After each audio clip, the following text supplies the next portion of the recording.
लिया जगदीश। जीव मां के गर्भ में 9 महीने तक रहा।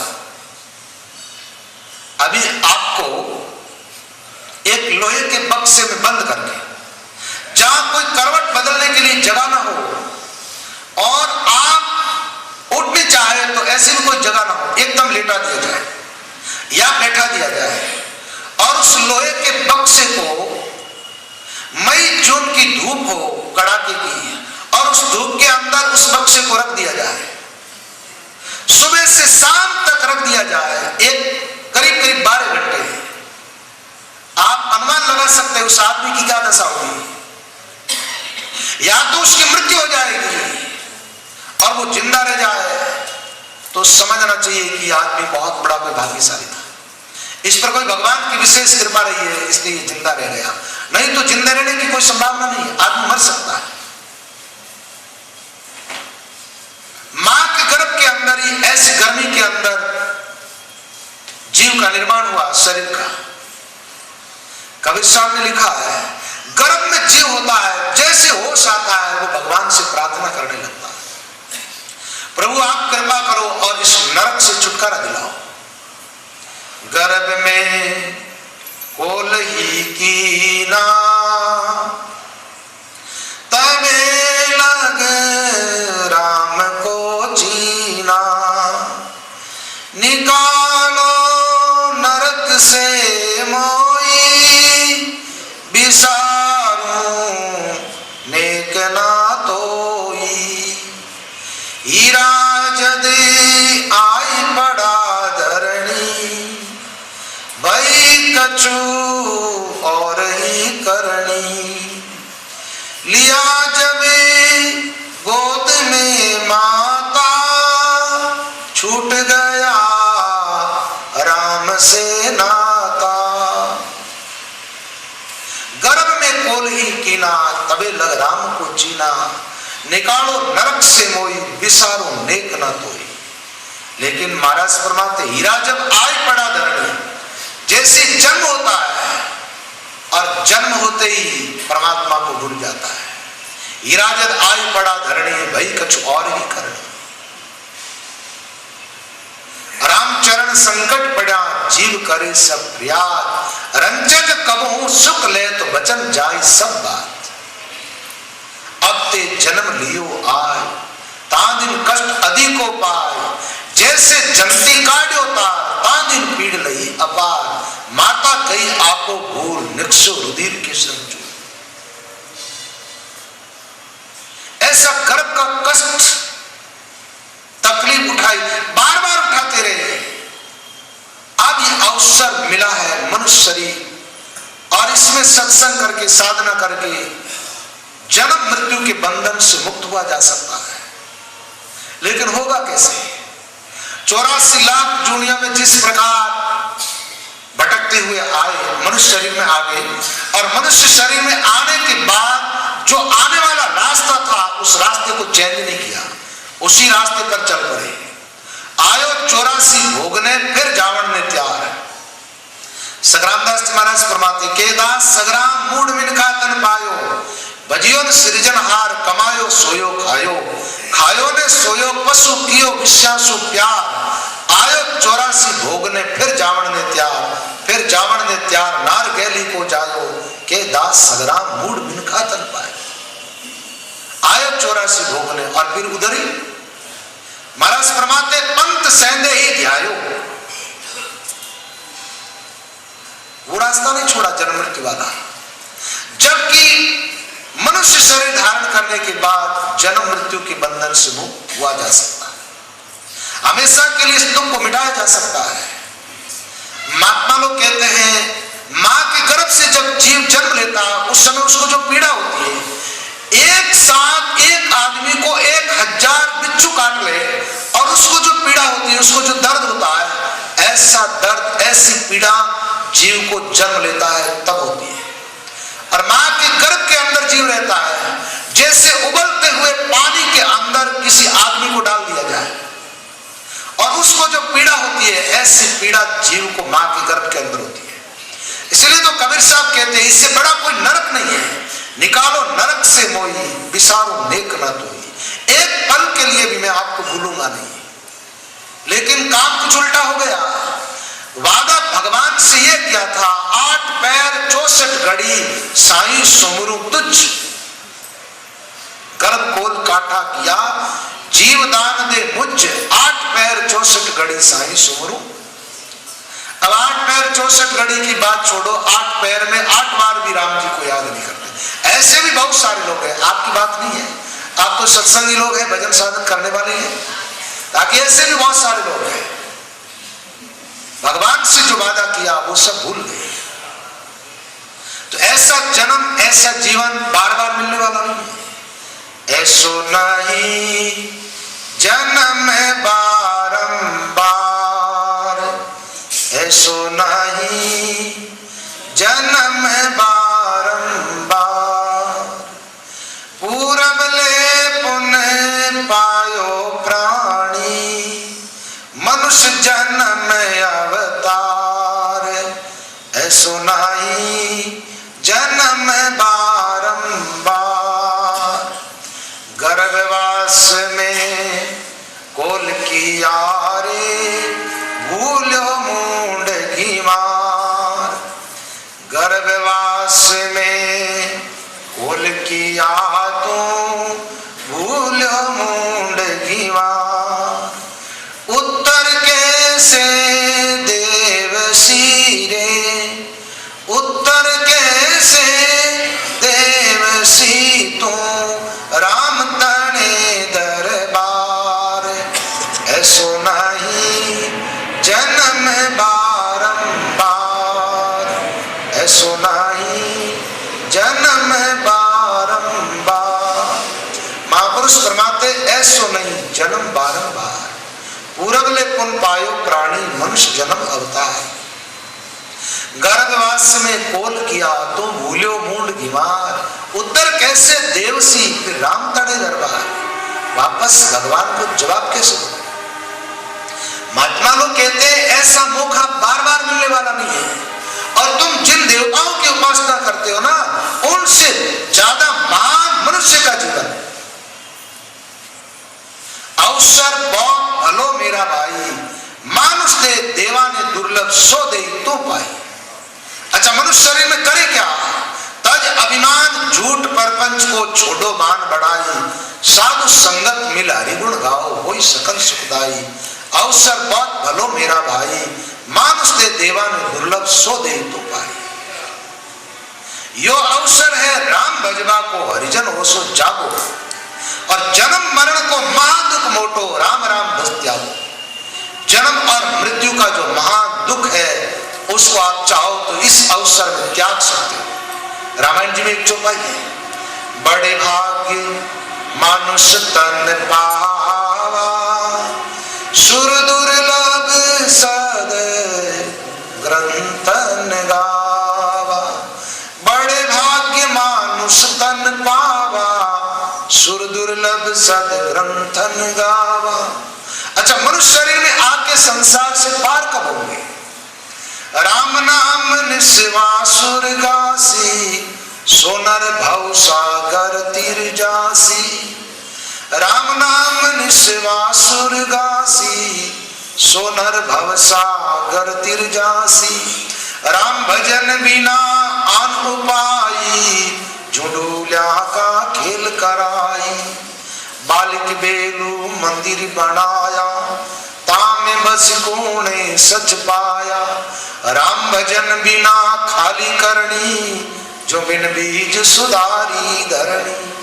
राम भजन बिना खाली करनी, जो बिन बीज सुधारी धरनी। बिना भजन किए न वासना मिटेगी, न जन्म मृत्यु का अंत होगा, न कर्म बंधन से मुक्त हो पाएंगे। मनुष्य शरीर में आकर के जो भजन साधन नहीं करेगा, उनको तो अंत में रोना पड़ेगा, पश्चाताप करना पड़ेगा। जैसे कोई आदमी जुआ खेलता है, जुआ के खेल में बैठता है, उसमें वो बड़ा हर्षित होकर के बैठता है, लेकिन जब हार जाता है तब रोने लगता है, हार जाता। जैसे कोई व्यापारी आदमी कोई धंधा करता है और उसमें घाटा लग जाता है, उस समय वो पश्चाताप करता है। ऐसे बिना भजन अंत काल में जीव को पश्चाताप करना पड़ेगा। बंदा अंत काल पिसतासी, बंदा अंतकाल पिसतासी।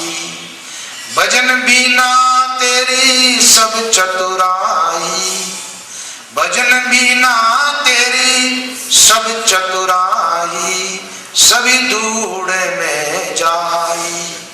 बांधा अंतकाल पिसतासी, बंदा अंतकाल पिसतासी।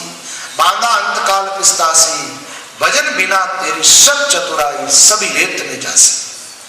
बिना भजन किए यमराज के दूत छोड़ेंगे नहीं।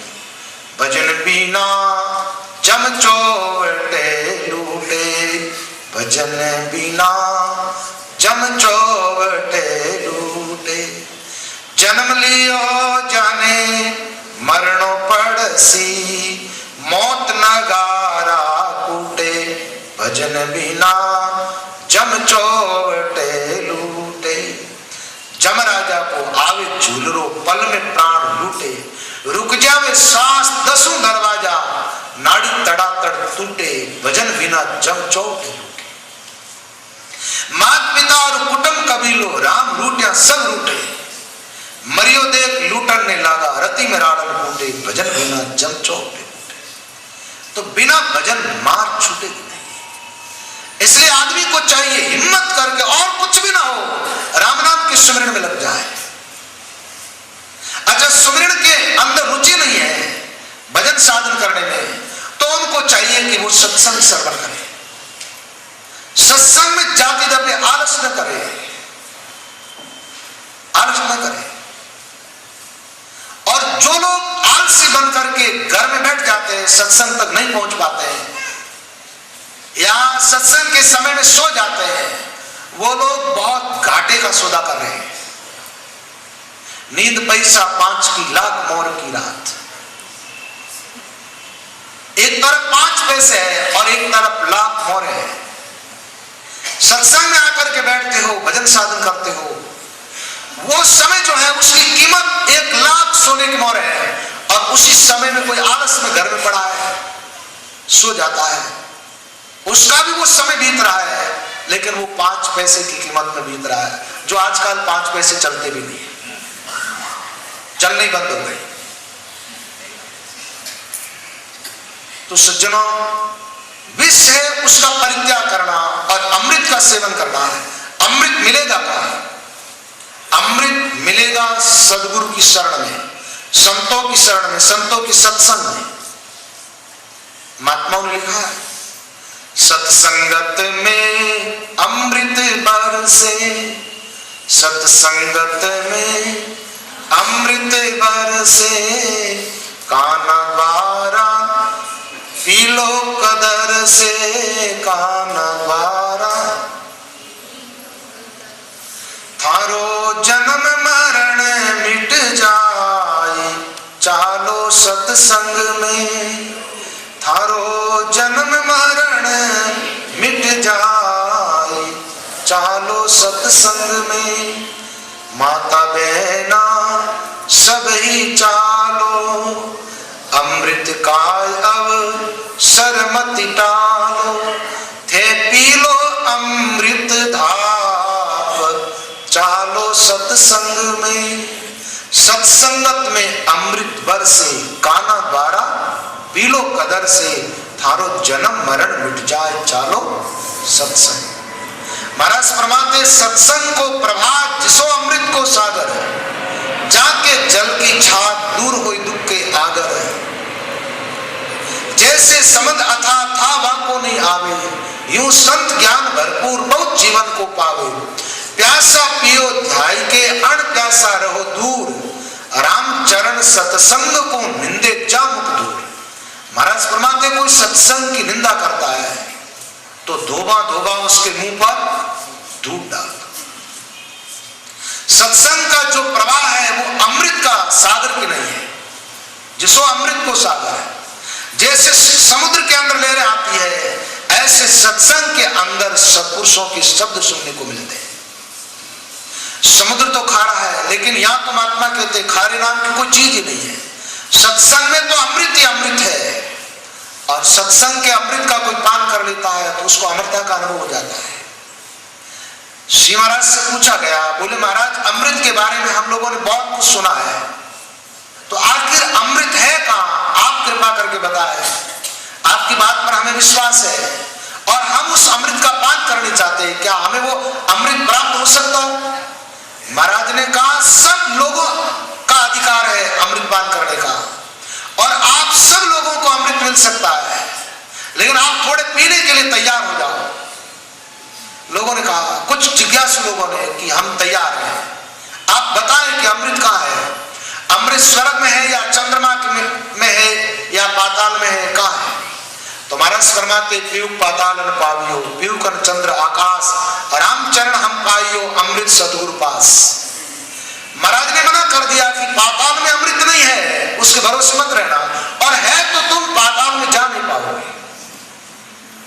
यदि पाताल में अमृत है तो आपके लिए बेकार है, आप वहां जा नहीं पाएंगे और उस अमृत का पान नहीं कर पाएंगे। और रामचंद्र जी महाराज ने तो कहा है कि अमृत है ही नहीं, वहां तो केवल लोगों को वहम है कि अमृत है, और ये लोगों की एक धारणा रही है, जो वर्तमान में है उसके पास उनकी तरफ पूरा ध्यान नहीं देते हैं, और जो नहीं है उसकी आकांक्षा करते हैं, उसकी आशा लगा के बैठ जाते हैं।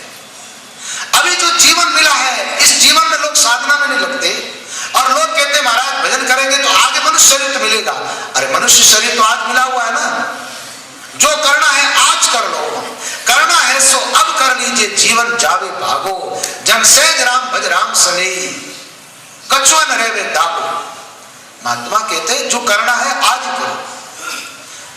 लोगों ने पूछा, आप कैसे नकार सकते हैं कि पाताल में अमृत नहीं है? महाराज ने कहा, मैंने अनुभव किया है और तुम लोगों के पास वो दृष्टि नहीं है जो कि पाताल में क्या है उसको देख सको, मेरे पास ऐसी दृष्टि है। बोले तो आपको कहां से वो दृष्टि मिली? बोले सदगुरु की कृपा से प्राप्त हुई, और उस दृष्टि से मैं देखता हूं पाताल लोक को कि वहां कोई अमृत नाम की चीज नहीं है, और वहां अमृत होता तो आप लोग थोड़ा विचार क्यों नहीं करते? वहां अमृत होता तो वहां पाताल में नाग रहते हैं, और उन नागों के मुंह में हलाहल विष क्यों? जहां अमृत है वहां विष कैसा? तो इसे साफ अनुभव होता है कि आप पाताल में असली अमृत नहीं है। तो लोगों ने कहा, महाराज हमने सुना है कि स्वर्ग के अंदर अमृत है और देवता लोग अमृत का पान करते हैं। महाराज ने कहा वो है, लेकिन नकली अमृत है। जैसे एक असली घी होता है, एक नकली घी होता है, तो स्वर्ग के अंदर जो अमृत है वो असली अमृत नहीं है, वो नकली है। लोगों ने कहा, आप कैसे कह सकते हैं कि स्वर्ग का अमृत नकली है? महाराज ने कहा, मैंने अनुभव किया है और मेरी दृष्टि देख रही है। बोले क्या देख रही है? कि मैं देख रहा हूं कि स्वर्ग के अंदर देवता लोग रहते हैं और उनकी भी मृत्यु होती है। जहां अमृत है वहां मृत्यु क्यों? अमृत का सीधा अर्थ है अमृत। अमृत अ शब्द लग गया, वहां मौत नहीं है, मृत्यु नहीं, जहां अमृत है। तो देवता लोग अमृत का पान करते हैं, फिर उनकी मृत्यु क्यों हो जाती है?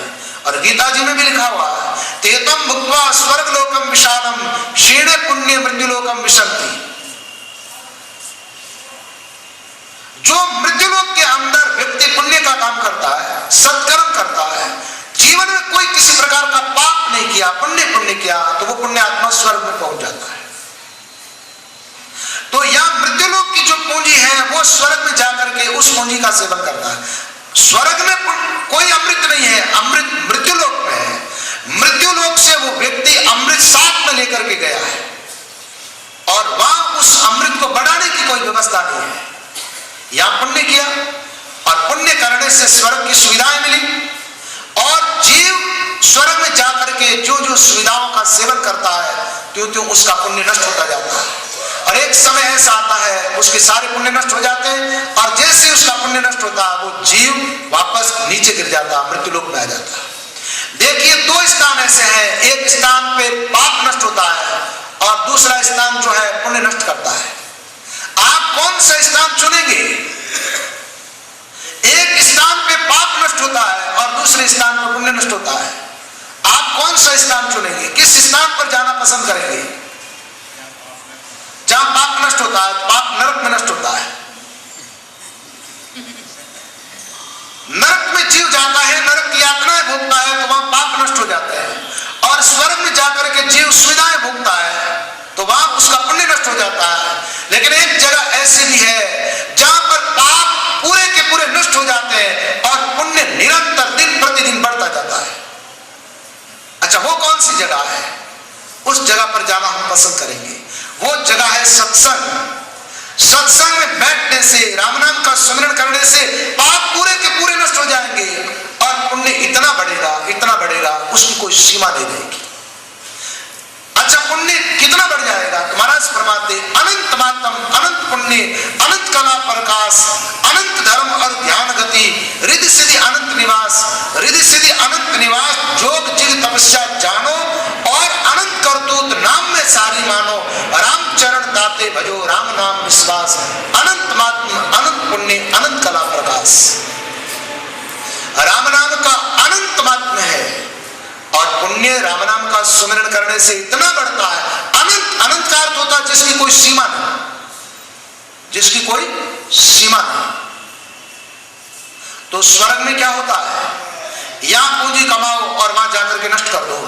जिस प्रकार एक आदमी परिश्रम करके धन कमाता है, खूब सारे पैसे कमा लेता है और फिर पत्नी बच्चों को साथ लेकर के और घर से निकल पड़ता है कुछ घूमने के लिए, यात्रा में।